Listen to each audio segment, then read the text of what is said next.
মাঝে, মাঝে আমাদের ফ্রিজের মধ্যে অনেক সবজি থেকে যায়, যেগুলো রান্না করার মতো না, অল্প স্বল্প।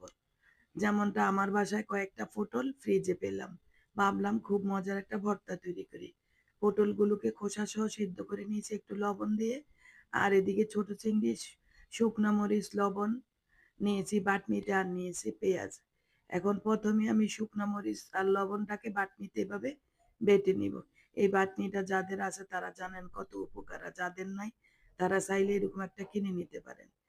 তার সাথে আমি পটল দিয়ে ভালো করে মিহি করে নিলাম। দিয়ে দিলাম ধনিয়া পাতা আর পেঁয়াজ। আর পেঁয়াজ, ধনিয়া পাতা দেওয়ার পর আরো কিছুক্ষণ এভাবে বাটনিতে আমি বেটে নিব। চাইলে একদম মিহি করে নিতে পারেন, আমি একটু দানা, দানা রাখবো। কারণ একটু দানা, দানা থাকলে ভর্তাটা খেতে বেশ মজা।